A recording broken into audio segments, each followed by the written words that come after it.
Hey, it's prime.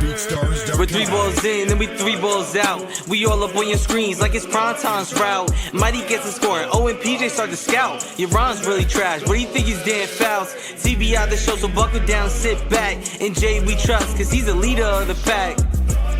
It's prime, Jupiter. This is TBI 3 balls in alongside Dave and Logan on PJs. I can't believe we're going to say it. This is our second to last episode of the season. My goodness, the fact that I'm even saying those words give me a little goosebumpy over here, because how the heck did this season go by so fast? And how are we that we're only the second to last episode?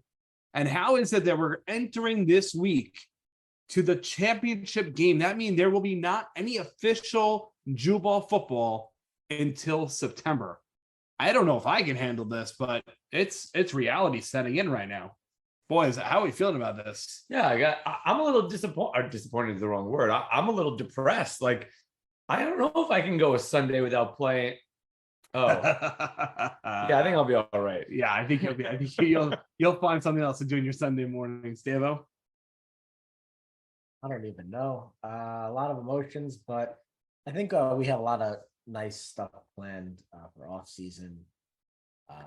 Workouts getting better. Ultimate. I was gonna say that for the end of the show. It's okay. It's okay. It's okay. Everyone knows what the too early. That's not the first time that I couldn't hold myself back with you. But I want to take the curtain back a little bit, because this is something we talked about earlier. The fact that TBI happened this year, it's pretty incredible, because last season was well, we think it's incredible. I don't know if everyone thinks it's incredible, but we think it's incredible. But the reality is that Davo, his wife's expecting the Shatova very soon. We're very excited. The fact that all Bulls up here have had children this year, and the fact that we barely missed a beat, in this terms of having episodes and promoting the show and doing the show. That's a lot of balls in. It definitely is. But I also want to say one thing, and I don't want it to get forgotten here. TBI was the brainchild of Davo's, and I think that as much fun as we've had, Logan and myself coming in and being hosts here, ultimately it was Davo sending me a message 2 years ago saying, "Hey, I'm thinking about starting a podcast. Would you want to join me?" And the honor, I felt very honored just by him asking me, because I had never done podcasting before or hosted anything before, and you don't know if you're even good at it. You don't know if you're going to get good reception or not. And I knew you were good. That's why I picked you. Quite frankly, it was probably one of the first times you were invited to anything. That is also probably very true. And then Logan, I think we side chatted at one point, and Logan said, "Hey, can I do anything to help TBI?" And Dave and I had a conversation. What do you think of having Logan on? And then we're like, let's see how his guest spot goes. And nailed the sticker, put it in right there. Guest spot was fun. That was a good week. And that was a good week. We realized right then and there, we had something special between the three of us. And we all offer something different, a different perspective. Sometimes I try to go controversial, crazy. Davo is always in Davo's world. And Logan, a guy who doesn't show up to football, but yet still has the best take. We all offer. I don't know about best, but the bar is not set. Middle ground. That's right. That's fair. That's fair. I'll be the middle ball, even though I sit on the left goal side. There we go. And the reality is that today's an exciting day, because our brothers, our Jubal brothers, our Jet fan brothers, have something excited that can bring them together. You talk about the championship game this Sunday. You talk about Prey, Zinn, two major Jet fans who at least can be excited tonight about the news that on the Pat McAfee, podcast announces, "I want to be a Jet." How many quarterbacks in the history of football have ever said, "I want to be a Jet"? I feel like in honor of the Pat McAfee show, I should go throw on like a tank top. That's all that guy wears, and his show had like 400,000 viewers this week or this day. I'm pretty sure he actually hit 500 at one point, which is pretty darn good. If we hit 50, we get excited. 500. I'll get excited just over the two of you. So are you saying if someone wants to get traded next year, they should come on TBI? Maybe, the way to do it. Maybe. Kind of force the hands.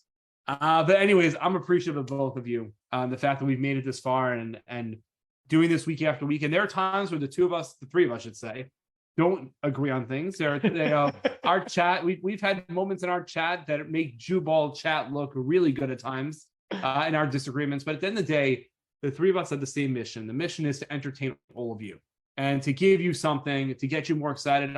Listen, we're all in different professions. We all do different things. We know how the days can be, the nights can go. Having something special like TBI to just bring us all together, bring it back to reality, and that is brotherhood, and that is ultimately what we wanted. And I think that goes into what goes in next, and that is, let's recap Sunday's game.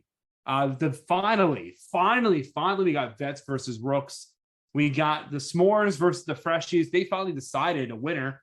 There's some controversy there, but who the heck cares about controversy? And we care more about the fact that there was a winner. Exactly. As opposed to the controversy. There was a winner.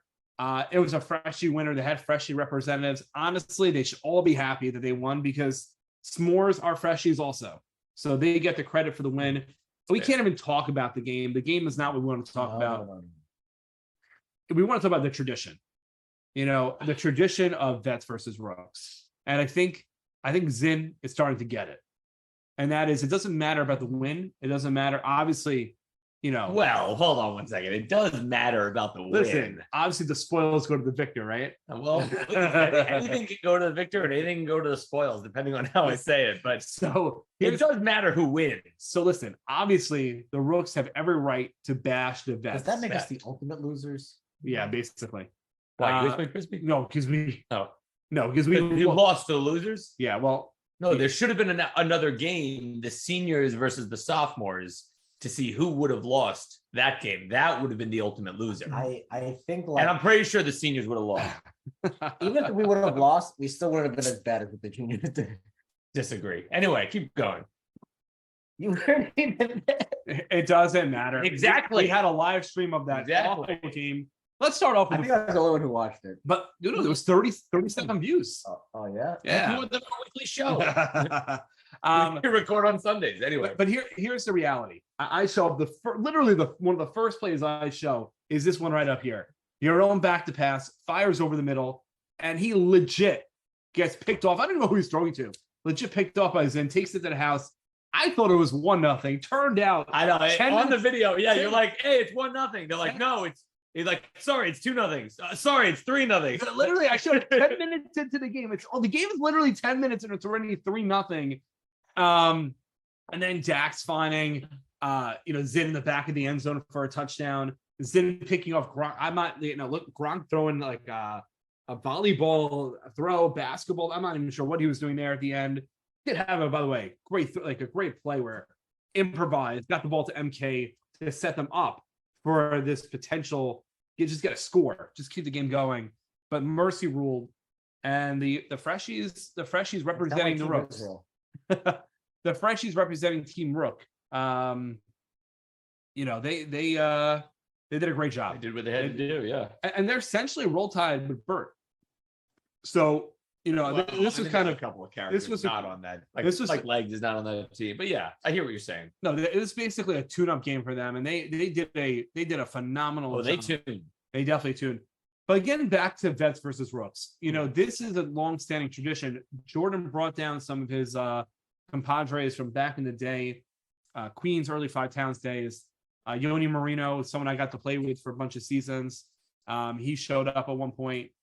And then you have this guy, Joey, who came in from Florida, who's an old school guy. Spira, of course, who's been on TBI, who came down. He even got to play in the game for a little bit.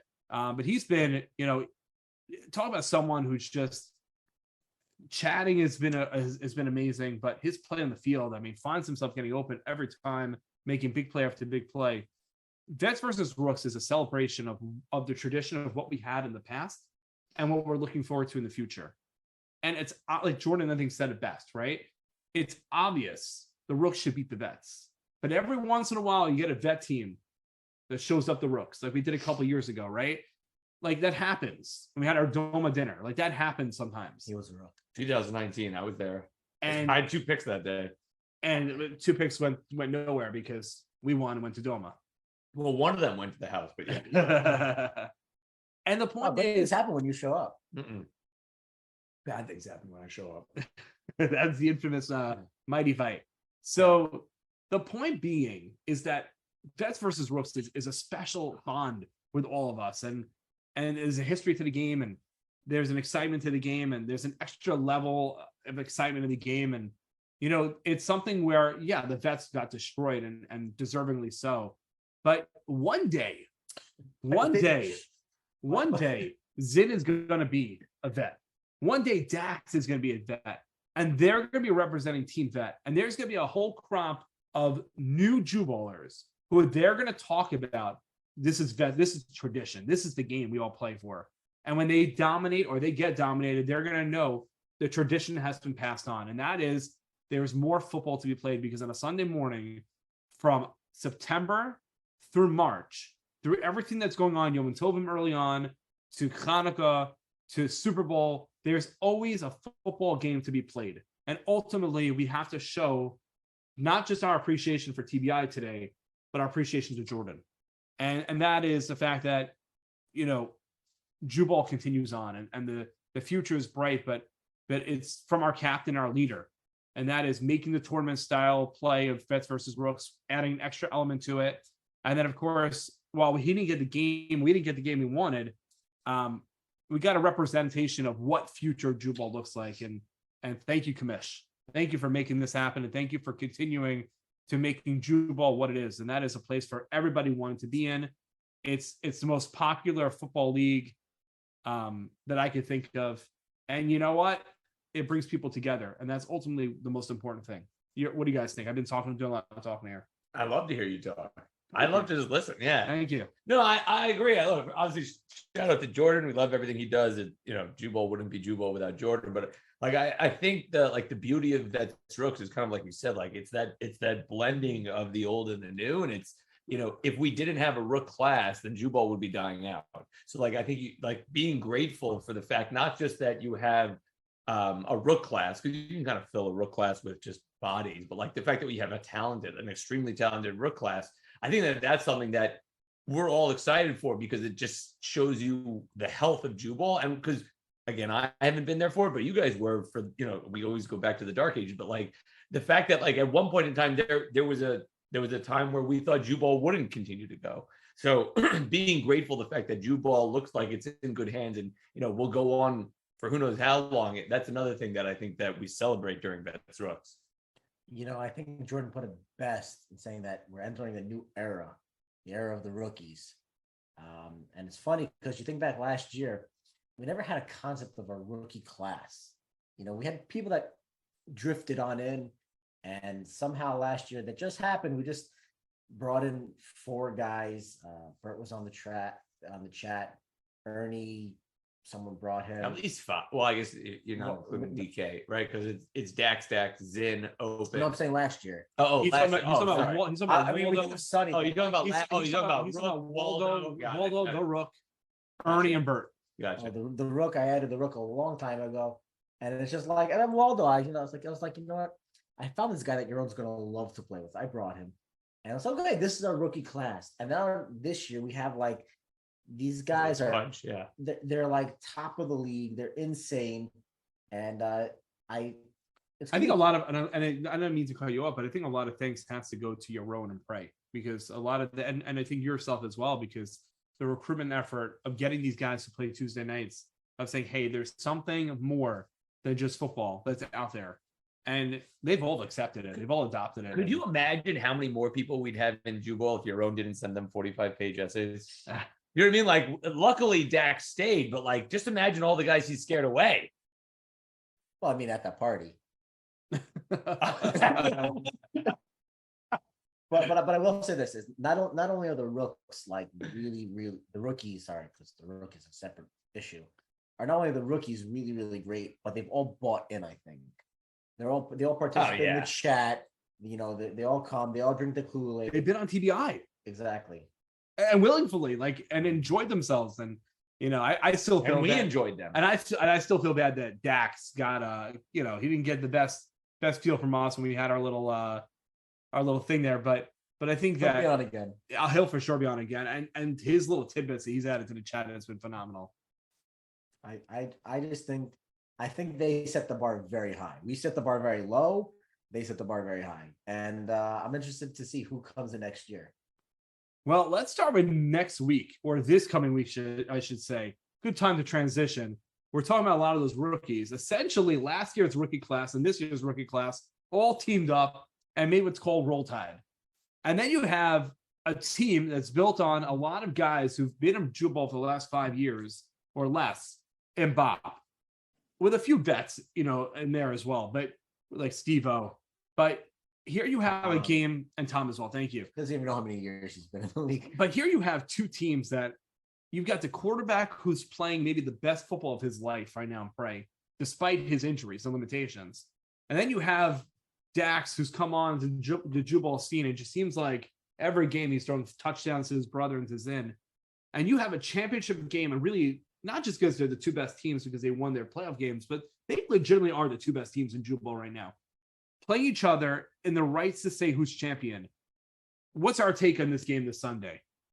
Dave, why don't you take it away first? Like, what is your take here? Who's winning this game, and why are they winning it?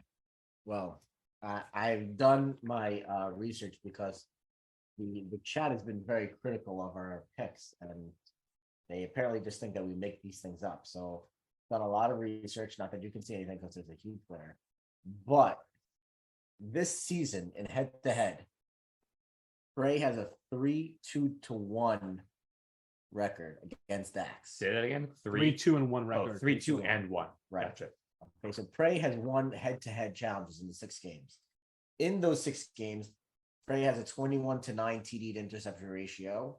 Not great. Versus Dax's 17-11. Interesting.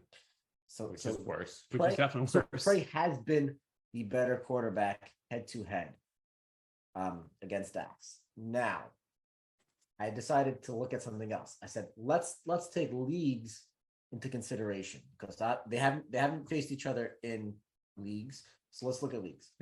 Prey was injured for those. Prey was injured for that game. Bronx started the only game that they were, and the other game they were supposed to play. It was canceled the week 5 or whatever. Yeah, week 5 was canceled. So in leagues, Dax is 4-1. Right. Correct. With a 20-5 touchdown to interception ratio. 20-5, not 22. Right, 20-5, right? So that's a 4-1. 4-1 ratio. Incredible. Right. Interestingly enough, his worst game. That includes rushing, right? No, it does not include rushing. That's passing to interceptions. He rushed for 3 touchdowns also.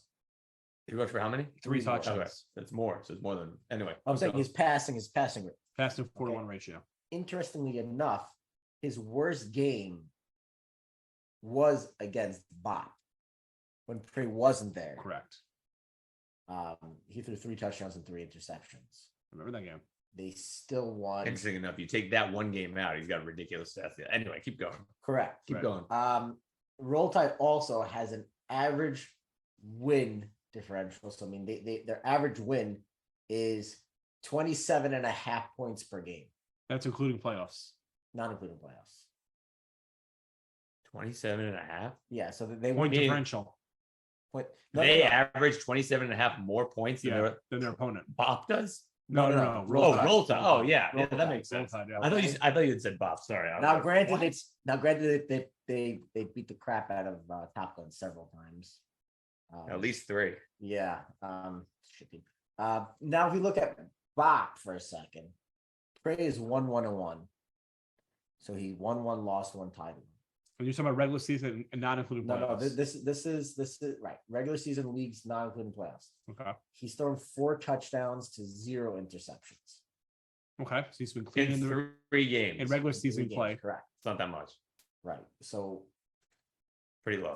It's such a great debate because Prey edges him out in the regular season, but Dax has such a great chemistry with his team that he just destroys everybody. Can we just stop for a second? I appreciate the stats, by the way, and thanks to the research. But I think forget about their offense. You said it perfectly. The differential. They don't give up points. Like they only get the first game, Legs wasn't there, right? So Whiskey played instead of Legs, and not to. I don't think that's a crazy downgrade. I think Whiskey's a really good player, but the legs is intense and he's insane also. So And besides he'll that, kill you. But besides that first game, they've given up But they- 26 points. correct. I mean, that's Total. total. I mean, that's incredible, right? So their defense is top notch. So you're talking about Bob going against that defense where you got Zin at safety and you've got Dax playing linebacker, and I'm talking about Morty, and they have a new system now with open where he'll basically on legs, or he'll basically be the third rusher, Dax. But you don't know who to block because he might just step back, but you'll put open at the outside now linebacker. Let's kind of switch. He'll play the lineman instead of open, and he'll drop back, but the offensive lineman doesn't know who to block. And open's super fast. Like people think open's It's just deceivingly fast. and like you might not think that, but he's just going to get in there the quarterback so easily. Great hands. So, and the question is, if you're Bob now, because this is, I think, a mistake Yaron does often, Yaron will pull a receiver back to be a third blocker.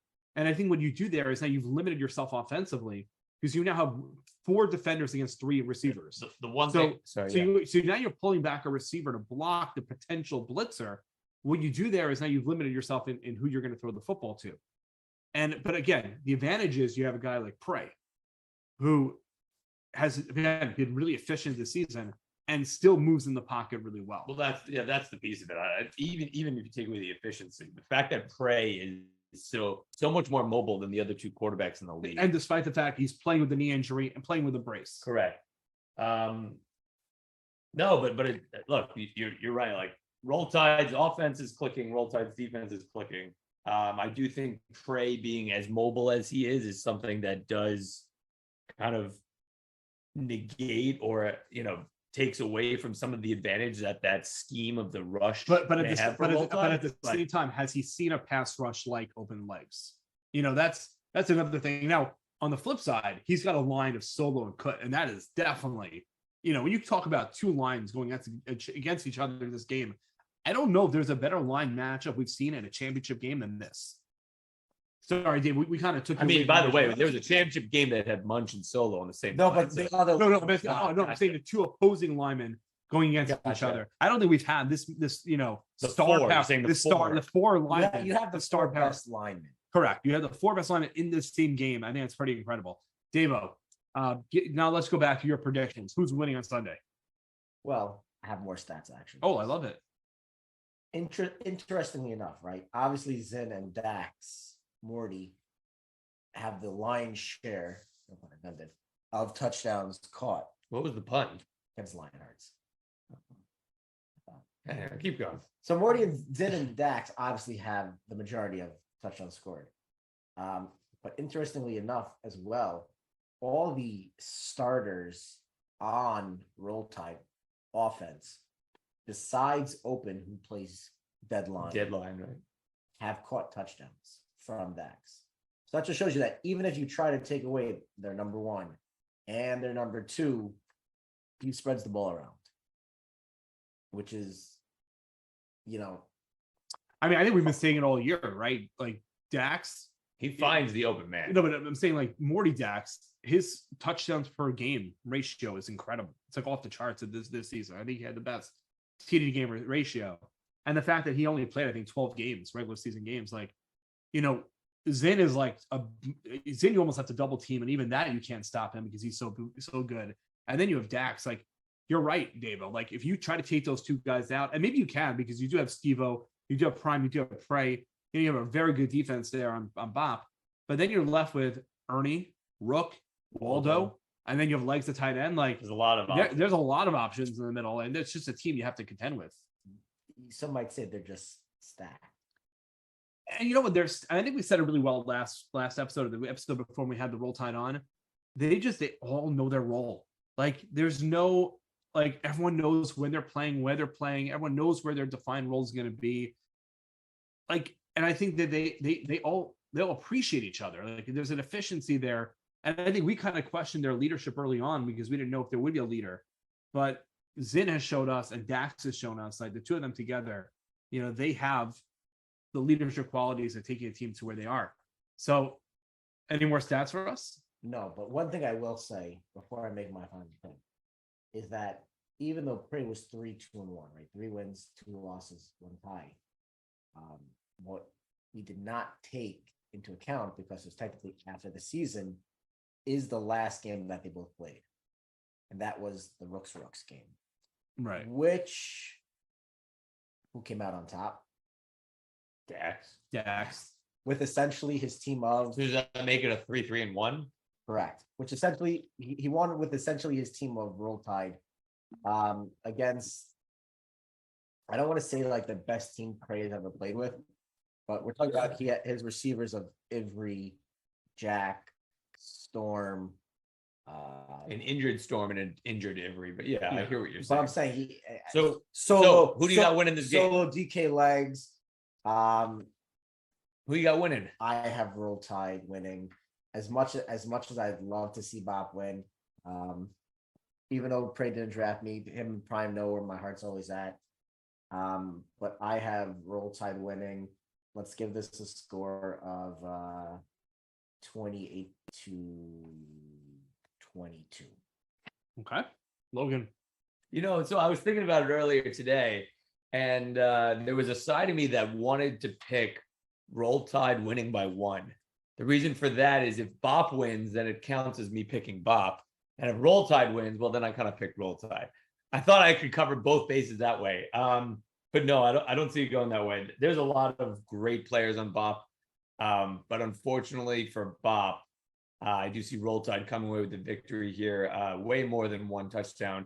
And you have them only scoring 4 touchdowns. I think that they score at least 6. I think this is a big showing for Roll Tide as they continue to roll. I don't necessarily think Prey has a bad day, but I think that Roll Tide just has a lot of answers that Bop can't stop. I see it like a 6-3 win. And no, that's not 3 extra points. I see it as like a 6-3, somewhere in that ballpark, win for Roll Tide. Yeah. This is a tough one. I think we all feel the same way here in the terms of. I didn't feel like it was tough. No, I think it's tough in terms of we have a team in Bop that is very rootable. And it's a team that you want to cheer because, you talk about. Do you? No, of course you do. You talk about a guy like Prey who, forget about the Prince Charming, the nice guy. He's a guy who, again, When you I don't think know. of Prey, all I can think is Woody. Okay. You just think of Woody. And, no, and he had a great perm costume this year. I can't remember what it was, but that's when I think of Prey, I do think. I'm so glad that we got that out of the way because you know. It would be great if you had like a big pop Yeah. right here of. It'd be great if Prey wins his game, right, for himself, because he came back from so much this year. And you talk about not knowing if you can play the season at all, not knowing if you can come back after a month, and here he does it. You talk about someone who really cares about Jew ball. You talk about someone who's really dedicated to Jew ball, and the fact that he came back and you almost wanted to win this game for that reason.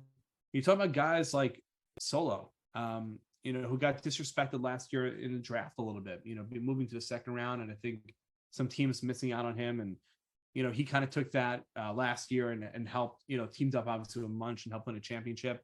You talk about a guy who brings every single intangible possible for winning. And that is grit. And that is, Ponytail. It's true. But willing to take any hit or lay out any hit for the sake of the team. I don't think he worries about taking. Yeah, I don't think he ever gets hit. Well, I think he lays Maybe out. gets hit I on. think he lays out the hit. But the reality is that this is somebody who cares very much about winning and has that winning attitude. And then there's Prime, who just like all of us, was able to welcome Prime to Bach-Veg, Goldberg, Steve-O all had babies this year, and the fact that they're all in it. These are guys who have newborn babies at home. Some of them, a few months old, a few weeks old. Cookie's And got a little one also, right? Cookie's, I think, about a year now. Yeah. So Yeah, so here, you have a team of MK. as well. I mean, so you have a team with a lot of new dads. Like, this is ultimately what Jew ball is. Like, PJs. as much as we love, as much as we love the Rook class, like we praised them before, like getting a Bop win would just be the ultimate Jew ball victory. But with all that said, as much as I have so much love for Bop, and maybe one day I'll write a book as to why I asked for a trade Alpha Bop. And if people Who's reading that book? besides myself, nobody.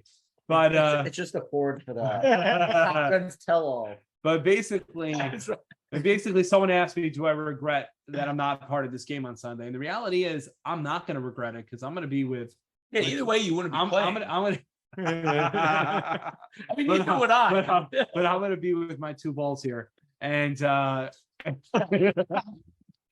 if this show ever had drops, you think I'm gonna be here with my two balls? That would be unbelievable. You take them everywhere. But I hear what you're saying. Yeah. It'll be a fun day. It'll be a fun Sunday. It's gonna be great. But I have a feeling you're predicting. I am predicting a Roll Tide victory. I'm going 5-3. A very similar prediction as Logan. I do think it's more higher scoring. I think So you predicted 6-3, you predicted 5-3, and I predicted 4-3. basically. But here's the thing, and I don't want Bop to get a lot of offended. us think Bop are only scoring 3 touchdowns. Here's the thing. I don't want Bob to take it as we're disrespecting them. Listen, if this motivates you, like we said to Roll Tide, if this motivates you to win on Sunday, then we're glad we're picking against you. But we want you to win. We think you should win. We just don't actually think it's going to happen. And that's because until you beat the champ, until you beat the best, you are the best. So good luck on Sunday to Bob. Best you want. Yeah, well, to be the man, Yeah, you got to you're beat the the man. best. To be the man, you gotta, No, when you beat the best, you to beat be the no, best. to be the man, you got to beat the man. And right now, Roll Tide is the man, the number 1 seed, and they are rolling and they beating. are tiding. So there we go. So here we are. So basically, we're all saying that Roll Tide's going to win, so that means Pop is going to win. No, well, normally Possibly. yes, but no. Yeah, I think I don't think the we have jinx- that power. I think the jinx is over. So here we are. We don't have anything to do anymore because the Jew Ball season is over this Sunday. So this is what I recommend to all of you. If you're not watching the live stream on Sunday, you better be at the game on Sunday. You better be there cheering on Bop and cheering on Roll Tide because at the end of the day, we're rooting and cheering for all of our Jew Ball brothers. Good luck on Sunday. May the best team win. Davo, what are we? Confused. Hold on. Don't forget to like and subscribe. Yes. Don't forget to come out Sunday. Don't forget to come out next Tuesday night. I know we'll have another show before then, but next Tuesday night we have 2 big games. Perla plays in the playoffs, and then for a chance to play the Lionhearts for the Tuesday night championship. Yaron has his first shot at a championship that's actually can win. Don't forget to. You think you will? No, no, we will. We will. You guys missed a great game Thursday night. Don't forget to expose yourself. Last episode of the season to do it. Don't forget to. Next episode is going to be a call-in Yeah, episode. so they can expose themselves live on Expose air. yourself live. Peep show. Don't forget to say we are 3 balls in. And now we are 3 balls out. Good luck, Bob. Good luck, Roll Tide. See you on Sunday. We're 3 balls in and we 3 balls out. We all up on your screens like it's prime time's route. Mighty gets a score. Oh, and PJ start to